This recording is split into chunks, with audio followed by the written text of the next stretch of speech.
जोहार साथियों, इनकलाब साथियों, आपको सूचना मिल ही गई होगी। पिछले 25 दिनों से झारखंड राज्य के छात्रों द्वारा जो प्रोटेस्ट चल रहा था रांची के जयपाल सिंह मुंडा स्टेडियम में, उस प्रोटेस्ट की जो मांगे थी, जिनमें कुछ मांगों पर सहमति सरकार के द्वारा पूर्व में बन चुकी थी, लेकिन 2-3 महत्वपूर्ण बिंदु थे, मांगे थे, जिन पर सरकार की सहमति नहीं बन रही थी, जिसके कारण प्रोटेस्ट कंटिन्यू जारी था। और अभी सूचना मिली है, आज मुख्यमंत्री हेमंत सोरेन जी के नेतृत्व में कैबिनेट की बैठक में शेष जो मांगे थी, खासकर जो छात्रों की सबसे महत्वपूर्ण मांग रही, टीडीपीएल के द्वारा ली गई सारी परीक्षाएं उन्हें रद्द की जाए, जिस पर छात्र डटे थे, अड़े थे, अडिग थे। और फाइनली आधी रात छात्रों के पक्ष में, छात्रों की संघर्ष के पक्ष में झारखंड सरकार का फैसला होता है, मुहर लगती है और सारी मांगे जो शर्तों पर थी, जो चाहते थे छात्र, उन्हें पूर्ण कर लिया गया। तो चलिए, बहुत खुशी की बात है। झारखंड के छात्रों के लिए ऐतिहासिक दिन, उनकी एकता ने, उनकी चट्टानी एकता ने, संघर्ष ने, त्याग ने, बलिदान ने यह दिखलाया कि लोकतंत्र में आंदोलन का महत्व क्या होता है। कि जब किसी ने ठीक ही कहा है कि जब सड़कें सूनी हो जाए तो सदन आवारा हो जाता है। आज सड़कों पर छात्रों के आंदोलन ने उस कथन पर मुहर लगाई और इस जीत में, इस संघर्ष में सभी ने अपनी अपने स्तर से भूमिका दी। जिनकी भी भूमिका रही, उन सबों को एक साथ हुल जोहार, क्रांतिकारी जोहार। जैसा कि आप सभी जानते हैं, जैसे ही ये मामला प्रकाश में आया था, हमारे साथी, हमारे संघर्ष के साथी देवेंद्र जी, उदय मेहता जी, महेंद्र जी, प्रेम नायक जी समेत सभी लोग बापू वाटिका से आंदोलन को आरंभ कर चुके थे। उसी बीच 29 तारीख को जयपाल सिंह मुंडा स्टेडियम से अल्बर्ट एक्का चौक तक एक जोरदार मार्च का कॉल किया गया और उस कॉल में कई हजार की संख्या में छात्र जमा हुए। धीरे धीरे कारवां आगे बढ़ता गया, धीरे धीरे जनसैलाब जुड़ता गया।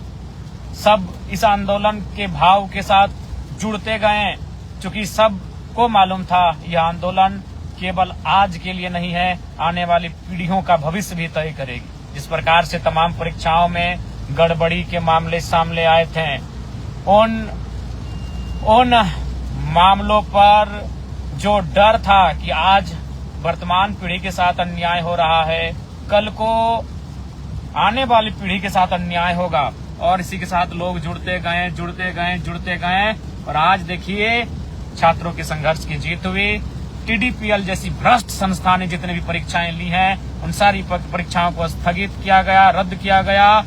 हालांकि मुझे कुछ अफसोस उन छात्रों के लिए भी है, मैं उनसे माफी भी मांगूंगा। व्यक्तिगत रूप से मैं उन छात्रों से, उन भाइयों से, उन बहनों से मैं माफी चाहूंगा जिन्होंने ईमानदारी पूर्वक परीक्षा को पास किया होगा। निसंदेह मैं मानता हूं 70-80% धांधली हुआ होगा, 70-80% सीटों को बेचा गया होगा, लेकिन 20-30% सीटें कई ऐसे प्रतिभाशाली छात्र छात्राएं होंगे जिन्होंने अपनी मेहनत से निकाला होगा। उनके लिए अफसोस है, शायद वो हमें माफ करे या ना करें, लेकिन मैं अपने स्तर से उनसे मैं माफी चाहूंगा। लेकिन जिन आज इसकी सारी जवाबदेही उन लोगों पर होती है जिन्होंने परीक्षाओं को, सीटों को बेचने का काम किया है। उन्हें इतनी कड़ी सजा हो कि भविष्य में कोई सीटों को ना बेचे। सीट बेचना सबसे जघन्य अपराध की श्रेणी में आना चाहिए। सरकारों को यह तय करना होगा, क्योंकि उनमें कई पीढ़ियां बर्बाद हो जाती हैं, लाखों के सपने टूट जाते हैं, बिखर जाते हैं, घर परिवार टूट जाते हैं, बिखर जाते हैं। इसलिए और साथ ही साथ पुनः आंदोलन के बारे में आपने देखा, सड़क से लेकर सदन तक अगर कोई मुखर रहा वक्त हमारे साथी रहे सदन में, मैं आवाज बनकर गया और हमारे साथी देवेंद्र जी, उनके संघर्ष को पूरे देश ने शीश झुकाया। देवेंद्र जी के नेतृत्व में जो हमारे संघर्ष के साथी महेंद्र जी, प्रेम नायक जी, कुश महतो जी और 2 दिन पहले उदय मेहता भी 4 साथियों के साथ भूख हड़ताल पर गए। तो कहीं ना कहीं जो उन्होंने संघर्ष ग्राउंड पर दिखाया, जो उन्होंने संघर्ष धरना स्थल पर दिखाया, सत्याग्रह पर दिखाया, बापू वाटिका में भींगते हुए दिखाया, जो संघर्ष उन्होंने विधानसभा घेराव के दौरान दिखाया, जो संघर्ष उन्होंने भूख हड़ताल पर दिखाया, उस संघर्ष को आज न्याय मिला और उस संघर्ष की आवाज को मैंने विधानसभा में बुलंद करने का काम किया। इकलौता विधायक जिन्होंने विधानसभा के अंदर, झारखंड विधानसभा के भीतर ये मुद्दा को उठाया था कि TDPL में द्वारा ली गई सारी परीक्षाएं, अभय तिवारी के नाम जिन जिन परीक्षाओं में संलिप्त, तो सारी परीक्षाओं को रद्द करते हुए सरकार इस पर कार्रवाई करें। तो चलिए आज सभी साथियों, ये और आपने भी जो कहावत है ना कि लड़ सकते हो तो लड़ो, अगर लड़ नहीं पा रहे हो तो तुम बोलो, बोल नहीं पा रहे हो तो लिखो, और अगर लिख नहीं पा रहे तो जो लोग लड़ रहे हैं, बोल रहे हैं, लिख रहे हैं, उनका साथ दो। क्योंकि सबने कहीं ना कहीं अपने स्तर से सहयोग किया, साथ दिया, सबों को धन्यवाद। और विशेषकर उन साथियों को जिन्होंने जो 25 दिनों से धरना स्थल पर डटे रहे, जो 25 दिनों पर जयपाल सिंह मुंडा स्टेडियम में डटे रहे, उन भाइयों को, उन बहनों को सबसे विशेष धन्यवाद, सबसे विशेष जोहार मेरा रहेगा साथियों। और साथ ही साथ अब के आंदोलन, खासकर जो जेनजी के समय में जो आंदोलन होंगे, यह आंदोलन अब कहीं ना कहीं मूल रूप से शिक्षा, स्वास्थ्य और रोजगार पर बात करेंगे।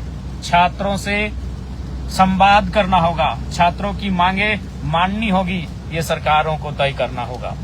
अब वो अपने समीकरण के भरोसे सत्ता में नहीं आएंगे, अब वह किसी भी समीकरण के भरोसे सत्ता में जो आने का ख्वाब देखते हैं, वह समीकरण के बदौलत नहीं आएंगे। अब उन्हें मुद्दों पे बात करनी होगी, उन्हें शिक्षा पर बात करना होगा, रोजगार पर बात करना होगा, फेयर एग्जाम पर बात करना होगा, पेपर लीक रोकने पर बात करना होगा, अच्छे से एग्जाम। साथियों, ये आप सबों के संघर्ष, आपकी दुआ की जीत है। और विशेषकर धरना स्थल पर जितने भी साथी डटे रहे, हालांकि बीच में 2 पंडाल बना, लेकिन मैंने सदैव कहा पंडाल 2 बने हैं, विचार एक हैं, मुद्दे एक हैं, मांग एक हैं, और हम सबों की सहमति एक है। और फाइनली आज उसी सहमति, वही एकजुटता के कारण सरकार को हमारी मांगों को पूरी करनी पड़ी। पुनः मैं सभी का धन्यवाद, सभी को जोहार। और विशेषकर जो 25 दिनों से धरना स्थल पर डटे रहे, बने रहे, जिन्होंने आंधियां सही, जिन्होंने तूफान सहा, जिन्होंने गर्मियां सही, जिन्होंने भूख सहा, जिन्होंने प्यास सहा, जिन्होंने तकलीफ सहा, जिन्होंने घर वालों के आंसुओं को देखा और टूटने के बजाय, बिखरने के बजाय वो मजबूत होते गए, मजबूत होते गए, मजबूत होते गए और डटे रहें। उसी डटने का परिणाम है ये खड़ा हिमालय बता रहा है, डिगो ना आंधी पानी में, अविचल होकर डटे रहो सब संकट तूफानी में। और हर प्रकार के तूफानी से तूफानी परिस्थिति में भी हमारे साथी डटे रहें, उसी का ये परिणाम है। और साथ ही साथ विशेष धन्यवाद उन आंदोलनकारियों का जिन्होंने अन्न का त्याग कर दिया, जिनमें सबसे पहले देवेंद्र नाथ महतो जी का नाम आता है, जिन्होंने शुरुआत की हंगर स्ट्राइक की। हंगर स्ट्राइक की शुरुआत अगर किसी ने की तो देवेंद्र नाथ महतो जी ने की। उसके दूसरे दिन महेंद्र प्रसाद, प्रेम नायक और 2 नाम जुड़े। उसके बाद छात्रों की ओर से भी 4 नाम जुड़े, जिनमें हबीबा बहन, सविता बहन, राहुल क्रांति और पाल भाई रहे। उसके बाद कुश महतो भी जुड़े उस भूख हड़ताल की कड़ी में, और 8 लोगों ने कंटिन्यू भूख हड़ताल किया। 8 लोग कंटिन्यू भूख हड़ताल पर रहे, जिन्होंने 12 दिन, 13 दिन, 14 दिन तक भूख हड़ताल किया, 15 दिन तक भूख हड़ताल किया। हालांकि बीच में महेंद्र जी, जिनके सीने में इन्फेक्शन होने के कारण उन्हें इलाज के लिए बाहर भेजा गया, और केवल उनके ही भूख हड़ताल को तुड़वाने का कार्य किया, हम सबों ने अनुरोध करके किया। लेकिन बाकी 7 लोग लगातार भूख हड़ताल पर डटे रहे, और साथ ही साथ जन सैलाब उमड़ता गया। जन सैलाब उमड़ता गया। और मैंने पहले कहा युद्ध विराम युद्ध विराम युद्ध विराम ये चलता रहेगा। युद्ध के बाद तनिक विश्राम करना पड़ता है, फिर युद्ध की तैयारी करनी पड़ती है। और वही रहा इस आंदोलन में, वही रहा। सबसे पहले बड़ा आंदोलन कब हुआ? 29 तारीख को हुआ। 29 तारीख को जो जयपाल सिंह मुंडा स्टेडियम से अल्बर्ट एक्का चौक तक जो छात्रों का पद यात्रा था वो ऐतिहासिक था। फिर हम लोग 200, 250, 500 की संख्या में मैदान में डटे रहे। फिर दिन में लोग आते थे, शाम तक रहते थे, कुछ लोग दिन में चले जाते थे, फिर आते थे जाते थे, आंदोलन कंटिन्यू चलता गया। फिर बड़ा कॉल कब हुआ? 10 तारीख को विधानसभा घेराव की। विधानसभा घेराव जो लगभग 25-30 हजार की संख्या में छात्रों ने विधानसभा आवास को घेरा। फिर 10 तारीख के बाद से कुछ विराम की स्थिति हुई, कुछ संख्या बल में गिरावट हुई, लेकिन मैंने स्पष्ट कहा है युद्ध विराम युद्ध ये चलता रहेगा। और फिर जो 15 तारीख यानी 10 तारीख के बाद 15 तारीख को जो एक मूवमेंट हुआ तिरंगा मार्च, देश की आजादी के दिन। हालांकि उस दिन भाई देवेंद्र और बहन हबीबा के साथ कहीं न कहीं अस्पताल में दुर्व्यवहार किया गया, विशेषकर देवेंद्र दा के साथ। उन्हें बहुत ही गलत तरीके के साथ प्रशासन ने रोकने का कार्य किया। लेकिन उस दिन जो प्रोटेस्ट हुआ तिरंगा यात्रा के माध्यम से 15 तारीख को, वह तीसरा महत्वपूर्ण प्रोटेस्ट रहा। और संभवतः अगर सरकार बातों को नहीं मानती, प्रोटेस्ट तो यूं रोज होते थे, कभी कैंडल मार्च, कभी मशाल जुलूस, तो कभी गुरु जी की पुण्यतिथि पर मार्च, तो कभी शहीद निर्मल महतो की शहादत दिवस पर मार्च। लेकिन उनमें से कुछ कार्यक्रम ऐसे हुए जो पूरी ऊर्जा के साथ और बाकी उस युद्ध की रणनीति के साथ लड़े गए कि युद्ध विराम युद्ध विराम युद्ध। और फाइनली जो कॉल था 20 तारीख को मुख्यमंत्री आवास घेराव का, यह कार्यक्रम भी ऐतिहासिक होने वाला था। सभी छात्र तैयार थे, सभी अभिभावक तैयार थे कि इस बार जो रांची राजधानी में मुख्यमंत्री आवास का घेराव किया जाएगा, यह कार्यक्रम, यह घेराव भी ऐतिहासिक रहेगा, विधानसभा घेराव के तर्ज पर ऐतिहासिक रहेगा। तो कहीं ना कहीं सभी साथियों ने जो एकजुटता का परिचय दिया, आज उसी का परिणाम है कि छात्रों का आंदोलन, झारखंड में आंदोलनरत छात्र छात्राओं का आंदोलन सफल रहा, सरकार को मांगे माननी पड़ी। और यही है क्रांतिकारियों की सोच, आचरण और व्यवहार। यही है कि एक क्रांति का अगर परिणाम आता है तो दूसरी क्रांति के लिए हमें तैयार रहना पड़ता है। अभी इस राज्य में, इस देश में कई क्रांतियां करनी है, कई उलगुलान करने हैं, कई आंदोलन करने हैं, जिससे कि आम शोषित वंचित पीड़ित लोगों को न्याय मिल सके। देश की, राज्य की शैक्षणिक, स्वास्थ्य, तमाम व्यवस्थाओं को सुधार किया जा सके। इसके लिए पूरे देश को आगे आने वाले समयों में सत्ता से आंख मिलाकर कई प्रकार के आंदोलन करने होंगे, कई प्रकार के उलगुलान करने पर होंगे, कई प्रकार की क्रांतियों में सहभागिता देनी होगी। पुनः सभी साथियों को जोहार, होल जोहार।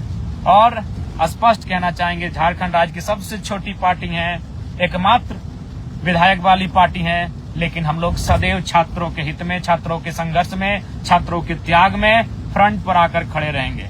चाहे सड़क हो या सदन हो, भूख हड़ताल हो या अनशन हो, धरना हो या सत्याग्रह हो, जेल जाना हो या लाठियों का सामना करना हो, फ्रंट पर लड़ने को हम सब तैयार हैं। और बस आप सबों की दुआएं, आपका समर्थन प्राप्त हो, यही अभिलाषा है। पुनः सभी आंदोलनकारी साथियों को जोहार, सभी साथियों को जोहार, हुल जोहार, इनकलाब जिंदाबाद, जय झारखंड, जोहार झारखंड।